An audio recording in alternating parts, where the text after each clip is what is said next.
नमस्कार। प्रस्तुत है आज का चिंतन। काम की तलाश में इधर उधर धक्के खाने के बाद निराश होकर जब वह वापस घर लौटने लगा तो पीछे से आवाज़ आई, ए भाई, यहाँ कोई मज़दूर मिलेगा क्या?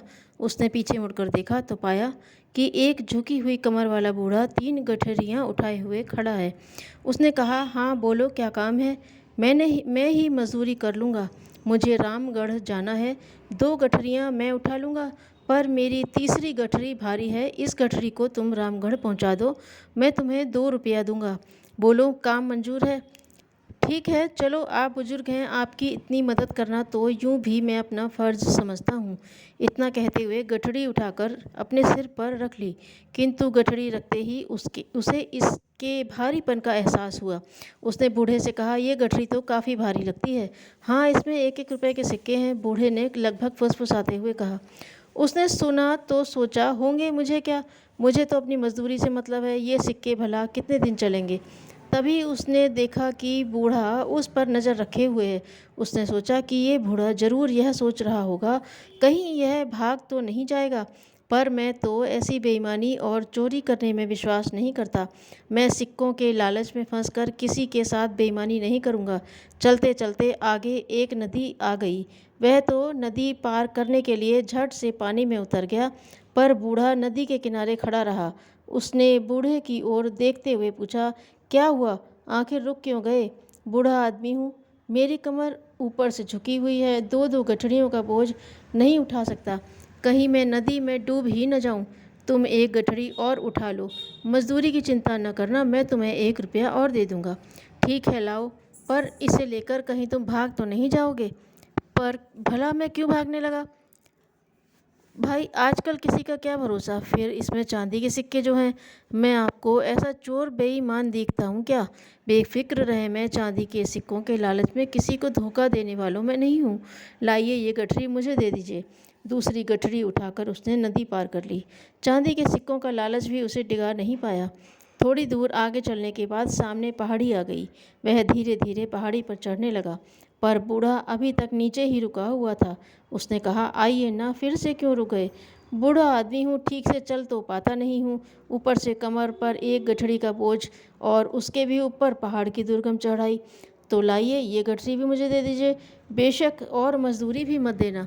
पर कैसे दे दूँ? इसमें तो सोने के सिक्के हैं, और अगर तुम इन्हें लेकर भाग गए तो मैं बूढ़ा तुम्हारे पीछे भाग भी नहीं पाऊँगा।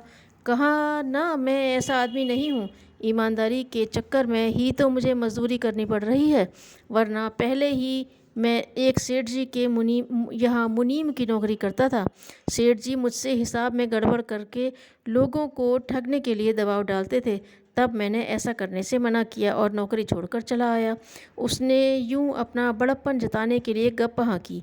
पता नहीं तुम सच कह रहे हो या। खैर, उठा लो ये सोने के सिक्कों वाली तीसरी गठड़ी भी, मैं धीरे धीरे आता हूँ। तुम मुझसे पहले पहाड़ी पार कर लो और दूसरी तरफ नीचे रुककर मेरा इंतज़ार करना। वह सोने के सिक्कों वाली गठरी उठाकर चल पड़ा। बूढ़ा बहुत पीछे रह गया था। उसके दिमाग में आया, अगर मैं भाग जाऊं तो ये बूढ़ा तो मुझे पकड़ नहीं सकता, और मैं एक ही झटके में माला माल हो जाऊंगा। मेरी पत्नी तो मुझे रोज़ कोसती रहती है, कितना खुश हो जाएगी। इतनी आसानी से मिलने वाली दौलत ठुकराना भी बेवकूफ़ी है। एक ही झटके में धनवान हो जाऊंगा। पैसा होगा तो इज्जत, ऐश आराम सब कुछ मिलेगा मुझे। उसके दिल में लालच आ गया और बिना पीछे देखे भाग खड़ा हुआ।